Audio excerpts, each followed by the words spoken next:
Good evening, Facebook family and friends. How are you?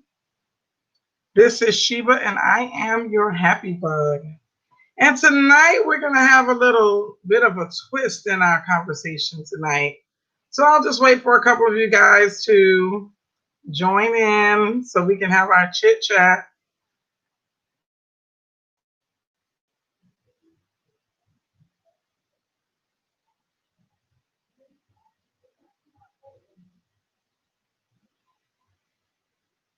All right. So tonight is one of those disheartening talks that I feel needed to be had. And it's with all of this stuff in the news about the killings, and as they continue to go on in our cultures and around us, and it's just very disheartening. And so that's what I want to talk about tonight. So I was looking at a little piece of the situation with the George Floyd. I apologize, I didn't mean to mess up his name. His name is George Floyd, and the disheartening part about it is what makes us who we are, and how much it is for the things we don't realize sometimes affects us the most. And the video with him needing his mother was like the most difficult part for me, because being a mother, it just reminds you that sometimes you're just not going to be there in the particular place with your children. And it's a little bit fearful, I guess I'd say, to say the least. But the issue that I'm having with what we have going on is the way that I think as a culture we are constantly dealing with things as if the way that we have been doing them has been working, and that's an issue. So I see people protesting, and I never can really understand what a peaceful protest really means. And why do we feel it's necessary for us to have a peaceful protest when things aren't peacefully happening to us, and they aren't peacefully happening around us, and our children are falling to the wayside of these issues, and we just keep letting it. And while we probably really don't have the answer, the issue for me is that so many of our young men, and particularly young men, I'm going to say young men, because they seem to be the ones that are fighting against each other the most in our neighborhoods. And that's the issue. In order for us to stand strong as a as a nation of cultured people, we're going to have to do some things differently. We're just going to have to do it. And every when I have the conversation with people, they tend to say, "But people are going to get killed. People are dying every day anyway, and we're still not doing anything." And we're just crying about what ends up being spilt milk. When are we going to do better? When are things going to get better for us? When are we going to make that change? And I think that the change has to come in us.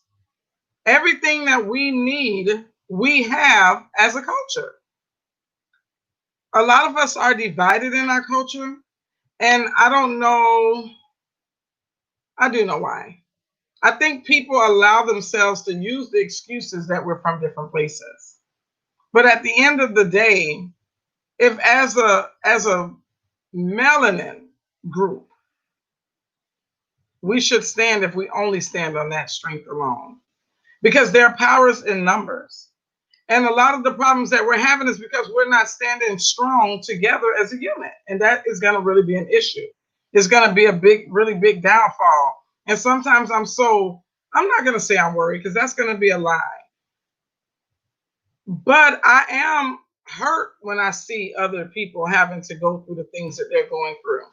I'd rather not trade shoes with them, not never at all. But at the same time, it doesn't make it hurt or feel any worse or make it hurt any less. We have got to do something about it. So I see that I have a few people on. Um, Feel free to chime in at any time. We probably won't be together that long tonight. I've just been really having a very rough time with this situation because it seems like every couple months we're at the same situation.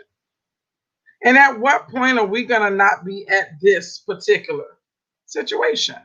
When are we going to be able to look back on these moments where we're hurting?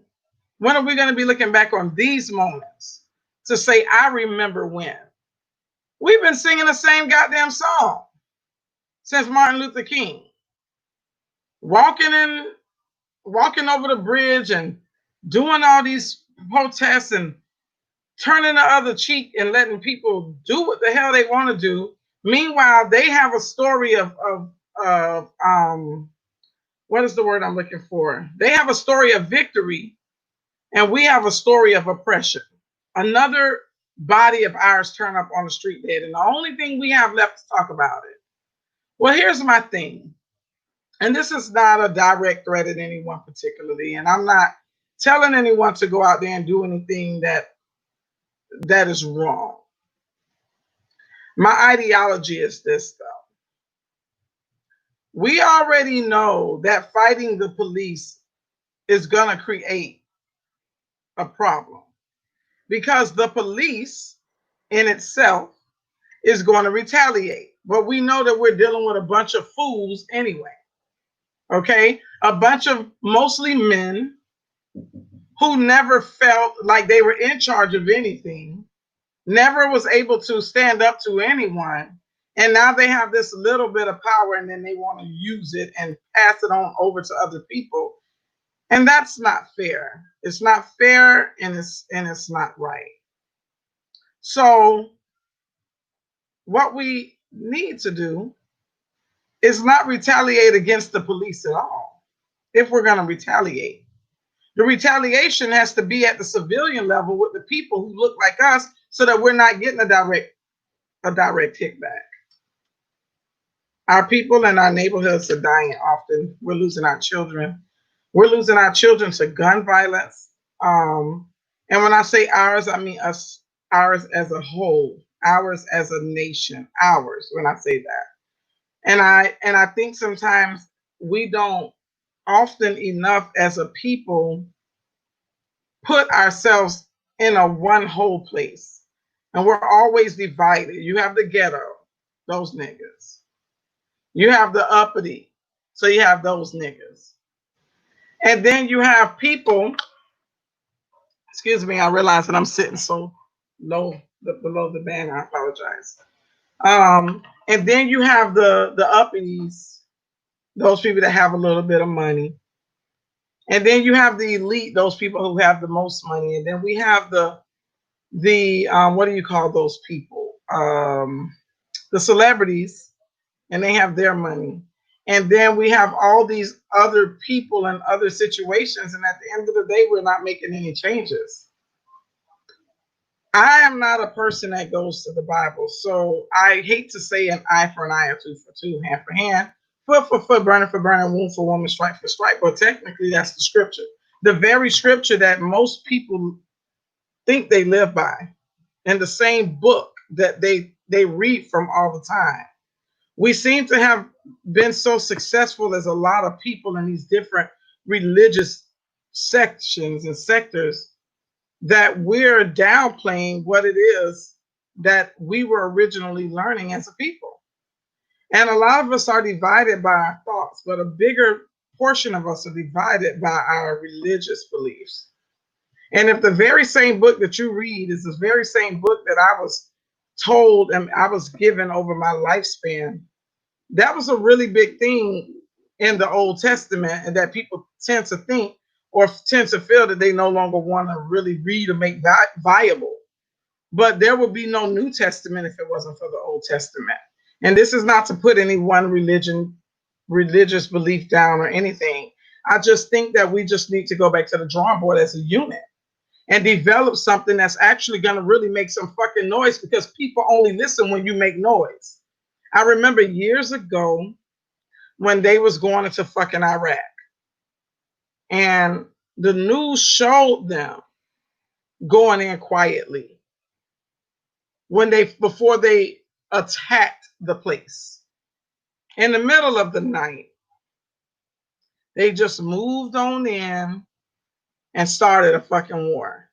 And now we're asked not to start a war. That's what life is all about. Everything that started America started in a war, whether we like to believe it or not. And now all of a sudden we're being asked to not kill, and we're being asked to come around in peace. Ain't no fucking peace. There is no peace where there's a bunch of hurt. If people are crying, there's no peace. Every cultured family, every family of melanin. Some people like to use the term black. I don't use that term anymore. Not one time do you see us really show our ass on the goddamn news. If you are gonna broadcast me about some shit you did to mine, I'm gonna give it to you how the fuck I feel, motherfuck what you think. I'm gonna give it to you how the fuck I feel, motherfuck what they say. If you don't want me to act like an asshole, then take your fucking camera out my fucking face. But you know what we do? We go on there and we're crying. He killed my people, it's justice. He only looking for justice for himself. So as a people, we need to start looking for justice for ourselves. Maybe as some of us as parents need to put our foot down on some of these fucking out of control ass children, so that we can bring them up in one unit, so we can come together unison. Because if you're unified, there's no division in unity. There's no division. And we need to be better about that. I am so sick of the protests. I'm over that. We're protesting for fucking what? What difference has it really made? What true difference has protesting really made? Let me hear from you. Maybe I'm a fool. I don't even watch the news, because every 2 seconds you look around, some shit is going on it that doesn't even make sense. They're talking about people dying. That's the only thing they seem to always talk about. People are dying. Something is wrong. Other than that, we talking about Trump with his silly ass. But nevertheless, it's happening.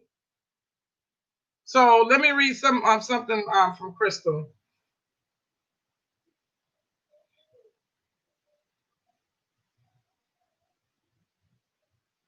Yeah, that's true. But no, it's not a nigger, because a nigger, culture people aren't niggers.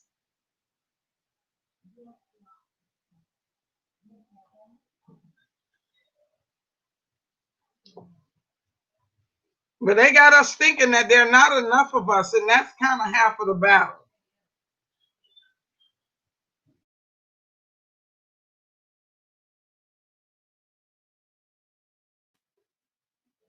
Okay, yeah, I apologize for that. So we have to take a solid stand, guys. We have to take a solid stand if we're ever going to be our own nation. We need to learn about our true history and maybe educate some others on theirs. Here in the United States of America is where culture people really belong, first of all. Then you have the United States of America, which are the people who were granted to run government here on these waters, or across these waters. And sometimes we just don't know that, so we kind of got the game fucked up. So what tends to happen is we're sent in a spiral trying to figure out, why were we put into slavery? Why were we put into this? Why all of this was happening? No, your mind just went to sleep for a little while. That's all. We allow soul much of this to happen that because we refuse to stick together as a culture. We refuse to um we refuse to let it be known as to what we will and won't tolerate. We don't stand to the grounds that we should, which is a really big problem for us. We claim these hoods who devise themselves in this very same hood that we all live. We actually have gangs in these neighborhoods. They shoot and fire at each other almost every other day. Every other day you see somebody dead. People are killing, these young men are killing the shit out of each other. And then meanwhile, we're going out here to fight with the oppressor for some shit that he's doing when he's naturally the enemy anyway. But we tend to overlook him. And we want to go out there and ask him for justice when the justice is not for him. The justice is for self. And we don't always have to be peaceful and kind. We don't always have to be loving. And the very thing that we refuse to give to each other, we're giving to the people who oppressed us or are oppressing us. Because it's not about the past at this point. We develop a new future or a new history every solitary day. One day I was just kind of sitting down, going over my own thoughts because I have a lot of questions, trying to figure out why things are the way they are. And I have an aunt. She's 81 years old, her birthday, 81. And I know my grandmother was at least 20 years older than her. My grandmother's been dead for a very long time by now, maybe 50, 60 years. My grandmother was at least 20 years older than my auntie, and my auntie is 81. So that puts us back 100 years. They sharecropped, my mother's side of the family. They sharecropped to survive and to live and just kind of to raise their own children. And when I think back, when I think of now, I'm their future. I'm their history. I'm my mama's history. No, I'm her future. She's my history. My mother's my history. My aunt is our history. In this particular family, every last one of us have some history, and we're a future of something. If we continue to focus on what went wrong instead of focusing on what we can do so that shit won't stay wrong, we're gonna perish every time. If we have to come together and just have these little sit downs just to kind of give our minds some freedom, and let's talk about some things that we can probably do to change things. If we don't do that, we're royally fucked. Everybody's making excuses. Every fucking body is making the same excuse as the last person. And I'm a little bit nervous to be online saying what I'm getting ready to say, but I'm gonna say it anyway. Okay? If you kill one of mine, I kill two of yours. That's how I really feel. It will start a war.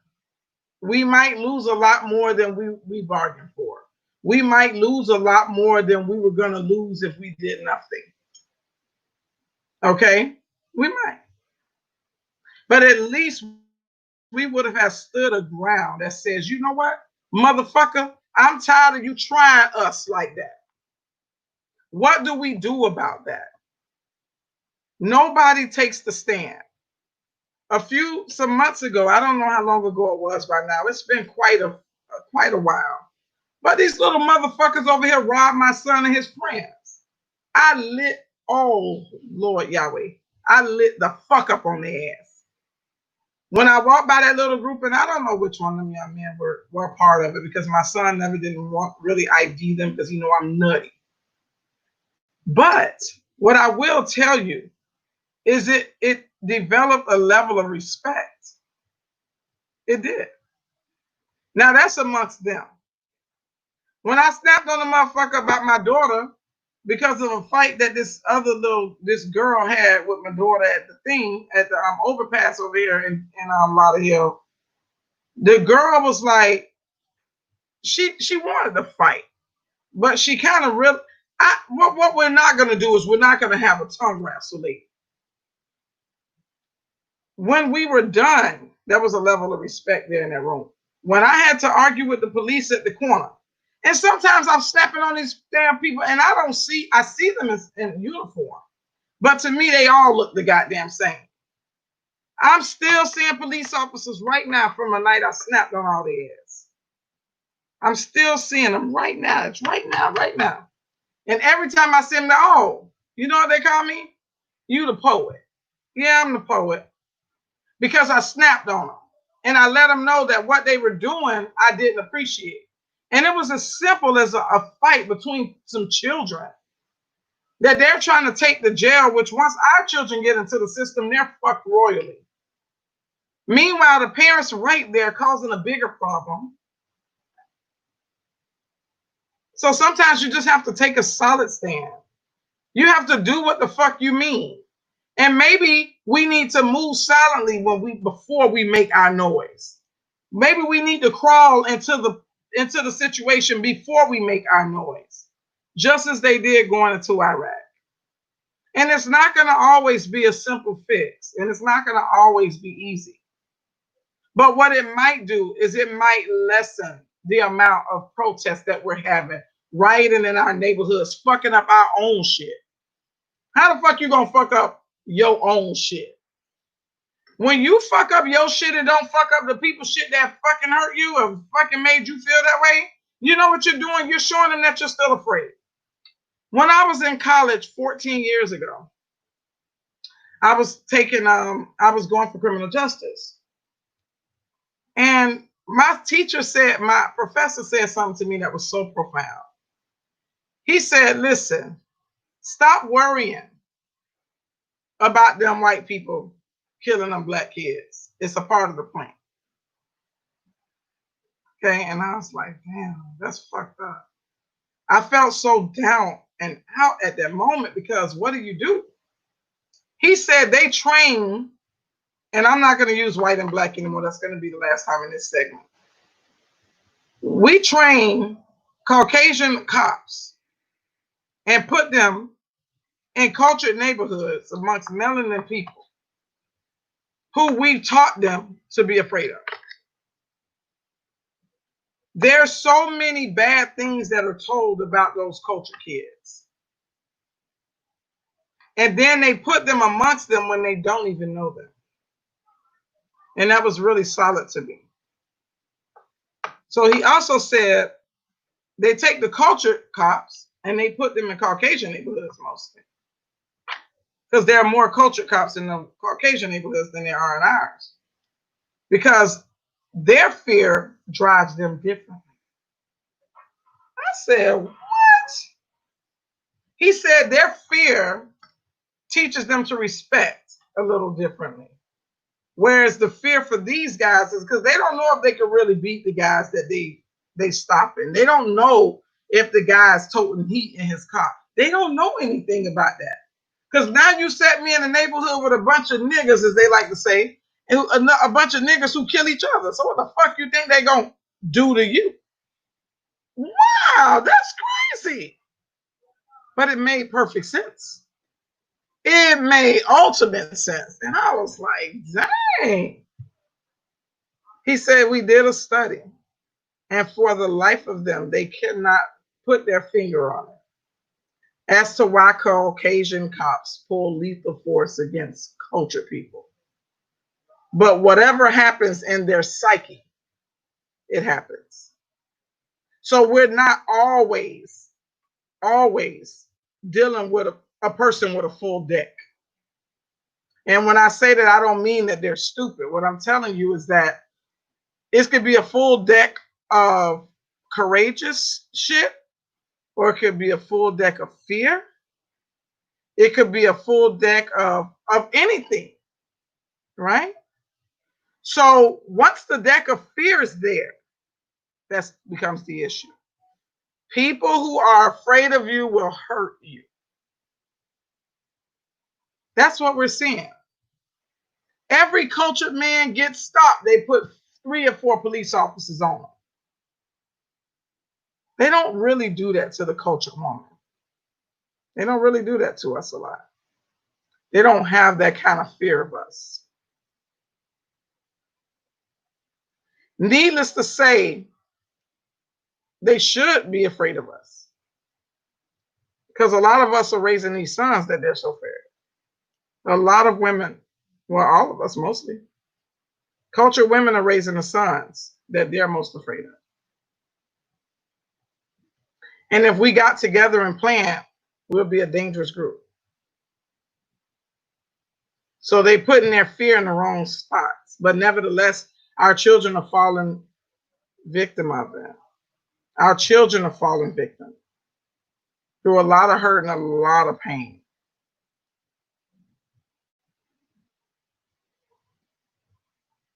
Kidesh says they will always have fear because they see our almightiness even if we don't see it.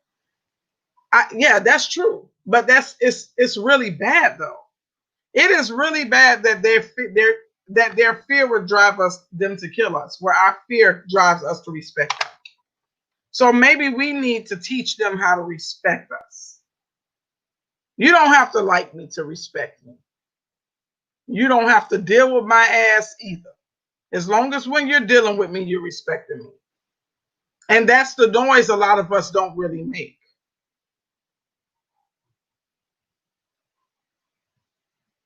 And Kidesh also said, if you touch mine, you think COVID-19 was bad, baby. I don't play about mine, period. And that is so true. Fucking touch one of mine. And we're going to have a real serious problem. And the hand that I'm going to take from you is that one that you're going to grab that gun with first. That's the one I'm going to take from you. If at best. I think that as a culture, we have to stand stronger and stop telling ourselves that it can't be done. We got to stop saying we're divided. We have to stop saying that enough. Find out where we could become a unit. At what point do we become a unit? And I know it's possible because that's what I seen coming up.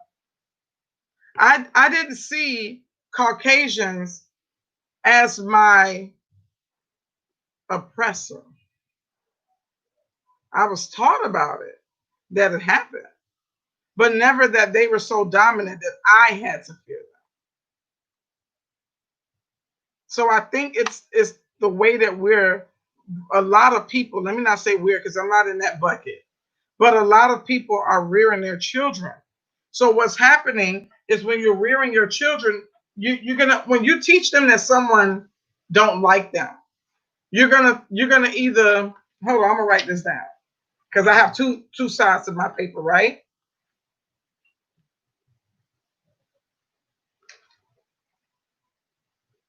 And I'm not sure if this is gonna flip this. Can you see that? You're gonna either get fear or anger. Only one of the two can settle in. Only one of two. If we do not properly teach our children what they need to get through the world in a whole piece, we're gonna be in for some shit. And our children are gonna fall to the wayside every time. We can start a coalition today that's gonna actually develop us as a culture to be stronger. Not stupidness either. Not people looking for someone just so that they can hate them. Because that's not the situation either. The goal is to develop more unity and togetherness. And that so many of us won't be divided standing. And that if we fall hard as a unit greater, then we're stronger. Because that's the forces that we're fighting against. The police is its own force. And a lot of the guys that sits on the police force, even the guys of culture, is a part of their force. We're losing so many of ourselves because that young man lost his life something senseless. Not really sure as to the whole the whole full gist of it all, because some things I can't tolerate in my spirit to watch. And I didn't want to hurt that feeling. And my hat goes off to his family, and I pray for their peace, especially his mother. But at what point do we get real serious about this shit and stop really fighting against each other? Stop allowing our children to fight against each other. Stop allowing the people to fight against us. When do we develop ourselves enough to know when the end has to come? When are we going to stop talking about what the white man did to us? When are we going to develop a new history today for tomorrow? I did a piece called Freedom is Free, and no matter how many times I share that piece with people, they always tell me freedom isn't free. Freedom is free. I was watching that gentleman that they released from prison after 37 years on some shit he didn't do. And the one thing that stood out to me more than any in his interview was when he said, I didn't allow my mind to go to prison. That was deep as fuck. I didn't allow my mind to go to prison. That's amazing. He was hurt. He might even be broken. But what he is also for sure is he was free in his mind before they freed his body. He never allowed that to be his final truth. He never allowed that to be his reality. So if we're going to go forward teaching and becoming not that of the past, because the reason why they're still making movies right now today, about slavery is to perpetuate your mind to be enslaved. Now, if you don't believe that, you won't believe shit. Richard say they don't care about us and we don't care about us. They don't matter. They don't matter at all. But the fact that we don't care about us is the problem. The fact that we don't take a solid enough stand is the issue. That's the biggest of the whole problem.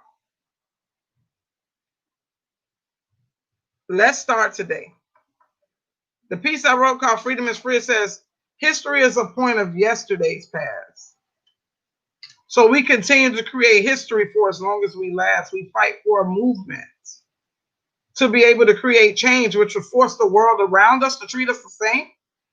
That as long as we were equally treated, then one of our battles wouldn't go defeated. Yet the fight that we fought goes unappreciated because the pages of the history books are just simply dated. We haven't taken our place.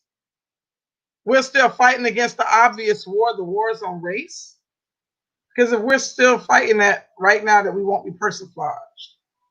And the life we've been afforded has been far too hard. We've given up on making today a better history for tomorrow.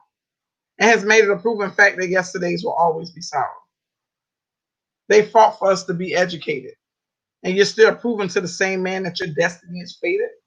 You can't take too much from a man or a woman who knows who he is or she is. Unless they give you their power by sucking in their tears. We fight to learn how to read while to prove that we can. Because you gave the man back his power when you lack to overstand it. Dead men sleep. We're still fighting over our forefathers' father's captivity. What you want in life may not come cheap, but you were not born Catholic because freedom is free. Freedom is free. It's mind all over matter. Mind over everything else in it. So we're just going to have to be better about that.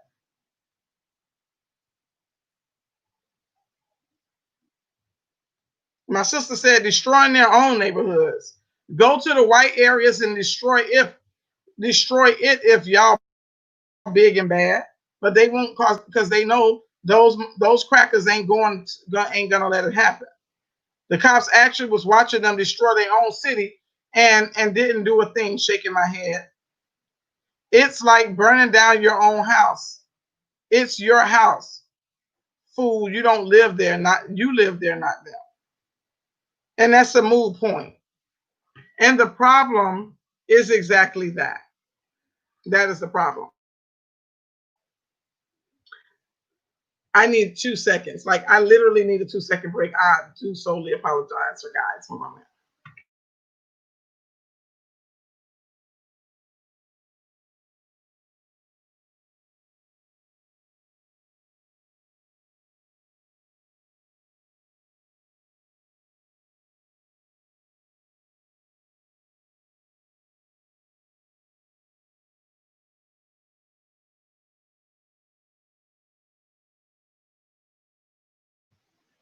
Thank y'all for being patient.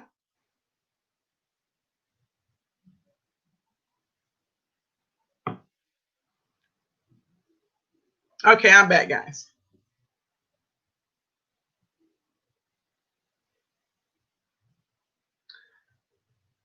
Sherry Lynn said, hey, Sherry. She said they don't care about us until we bring something to the table that benefits them. And you know, that's a really moot point. And that's half of the battle with us as a people. The problem is that everyone else is needed for exactly what that person does. Exactly what they do. And instead of us focusing on what we can do that we're absolutely needed for, something that we can provide that no one else around us can actually provide. That's what we should be focusing our thoughts on. That's the very thing we should be focusing our attention on. What can we really be doing? Like, absolutely, what can we really be doing? That's going to make it more beneficial for us as a group.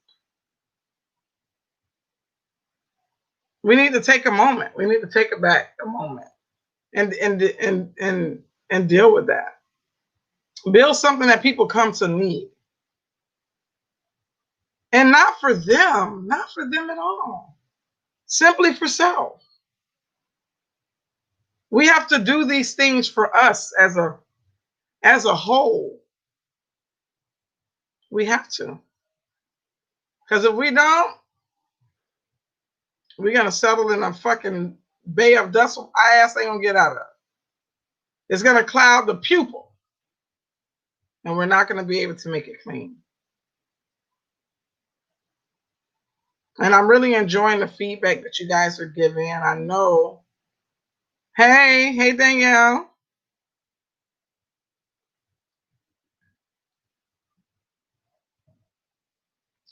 So I guess that's all I have for you guys tonight. I just find that it's very disheartening as a people that we're just not doing what we can do. Our ultimate goal should be satisfaction. Our ultimate goal should be happiness. And instead of protesting, we should be going around to our neighborhoods to figure out what can we do to make ourselves stronger. And not force feeding it on people either, because everybody's not going to see it your way. And that's okay too. So what can we do? What are we going to be able to do to make things better? I'm all in. And I'll actually write it down to start the coalition for change. How many people are willing to make changes? How many people are totally dedicated to what it means to be different? And I guess that's where we have to start. So that we don't have to see so many of our mothers crying over our sons that are dead. See so many children crying over fears of their friends that are gone. And let us build a better unit, even if it's only for ourselves. And stop dividing ourselves as Jamaicans, and stop dividing ourselves as Haitians, and dividing ourselves as what they say, all the Hispanics, because we have the dark-skinned Hispanics. Stop dividing ourselves that way. And we're not doing it for America. We're doing it for ourselves. And in a more full picture, we are America. You are America. No one brought you over here on slave ships. No one dropped you off. Okay, no one did that to you. The people who were slaves are long gone. But what has happened is they've left their offspring slaves in their mentals. That's the problem. And that's what we have to stop giving patronage to.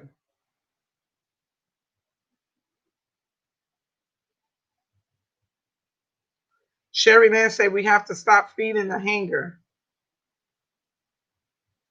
and start feeding the problem solver minds that we have. And let's stop feeding the hate and start feeding all the way that we celebrate love. And that's a very big point. And we have to really solidly become better about that. And it kind of brings me to tears because there's so many churches in the very same destructive neighborhoods. We have so many churches claiming to be so many denominations. Why don't y'all start there? Why don't the churches come together? Why don't y'all start there? Why won't y'all have some speakers come in and really talk to your youth to make something different with them? Why don't y'all start there? Why don't we become better in that aspect? There are more Christians than there are any of us. If we care about our culture as a nation, we'll start there. I'll start here. You can start there. Kide said there's 12 in one neighborhood, shaking my head. There are 15 churches between Broward and 19th Street in Fort Lauderdale on 9th Avenue.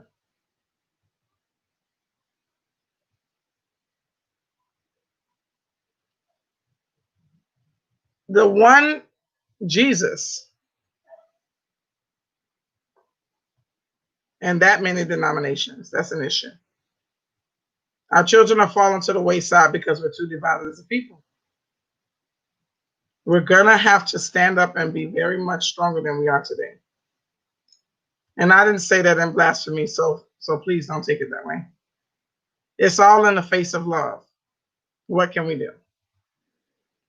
Should we start from one end of the street, coming into the inside so that we can meet together, so that we've covered the whole street in our quest? We get together and pick up trash. We get together just to be seen and on social media, saying stupid stuff to each other and about each other. So let's start some of that somewhere in there. What are we gonna do to make this change? What are we gonna do in the honor of all the lives that we've lost of our culture, young men? What are we gonna do? Are we gonna really get out there and find out what's wrong with the people killing them?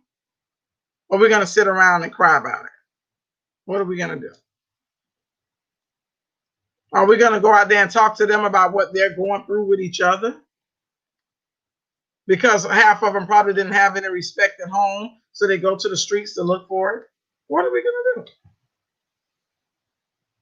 Let's make it really count. Let's make it happen right now. So let me tell you this. The law of attraction says that what you don't want, you'll get more of. That's what the law of attraction says. It's like karma. We know karma. For those of you who don't like the law of attraction. For those of you who don't like to talk about the universe. We know karma. And guess what karma says? Karma gives you exactly what you give it, basically. So if you feed karma with what we don't like, then karma's going to give it back. So what we going to do?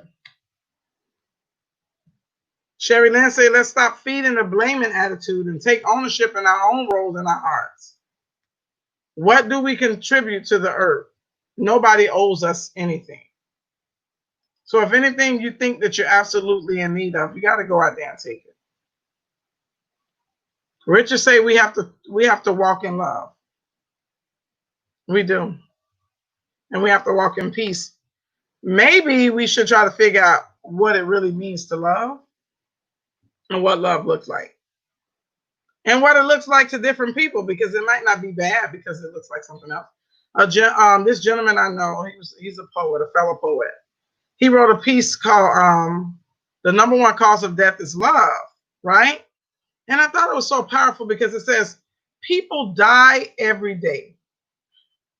And that's a state of a fact. Dying from different but yet somehow relatable acts.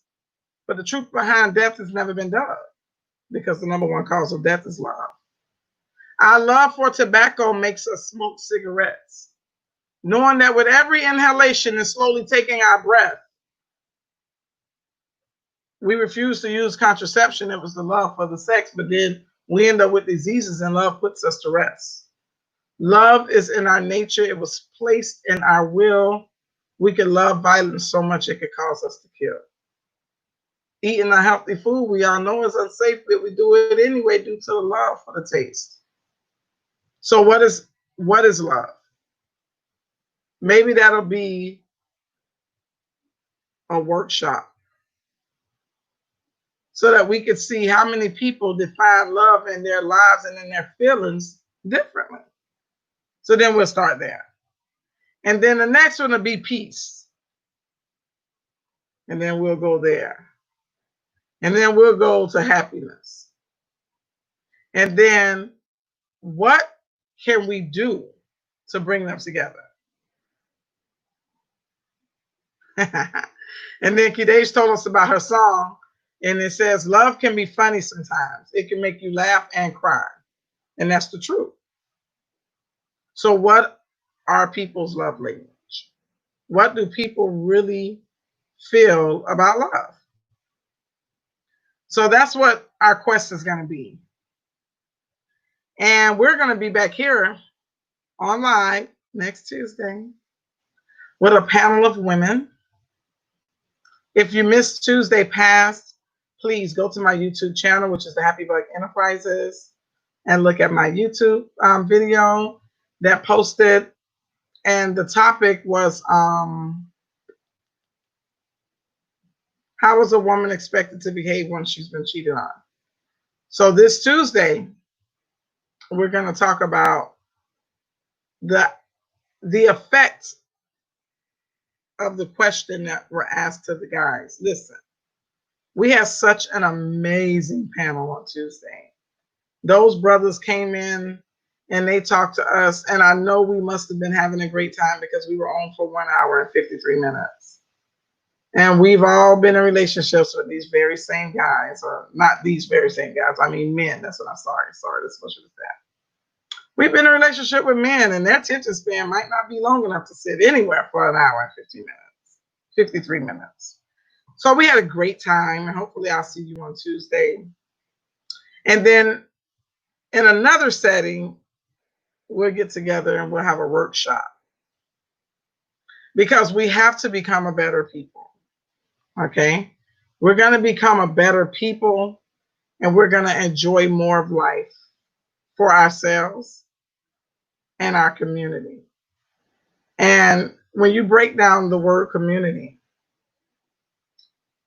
the word unity makes community common. So the unity is common. That's how you get a community. So we have to be better about how we deal with things. We have to. And we're going to start today, because history is a point of yesterday's past. And the end of Freedom is Free says, They got you believing that the Virgin Mary made the Messiah. I mean, yes, so did the earth. They got you believing that woman was made in man's image and that she came first. That he came first. I apologize. But if God is of man and the earth is of her, would it make any sense that he put man first? He can't even conceive. I guess that's how the serpent was able to fool Eve from eating the fruit off the tree. And out came the seed of Cain. And now the woman is of the lower breed. That's why she endured so much pain. We have to stop fighting. We have to come together, become a little bit stronger and make things better. Stop giving your power to people who are of the same being, and stop blinding our eyes to the things that we should be seeing. Stop asking for permission to be what you were born to be. Stop asking man to be free. Because what you want in life, it may not come cheap, but you were not born captive. Freedom is free. So we're going to become free now in our minds. And then we're going to get together and we're going to start a coalition to change. And watch how it takes us where we need to go.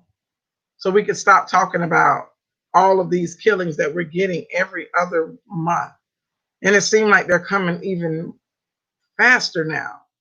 Or maybe because it's been commercialized. Because we've been dying like this a very long time outside of slavery. So I'm gonna let you guys go on that. And I hope to see you guys on Tuesday next week. Please look for the ad that I will be putting out on Facebook probably tomorrow. Pin it to your homepage. I'll go ahead and make a Facebook post. I'll go ahead and schedule it so you guys can have it on your Facebook. And the goal is just to enjoy every moment. Please, please, guys, take care of your children. Pay close attention to them. Watch them. Love them. And I'll see you next time. The Happy Bug signing off. Y'all have a great rest of the evening.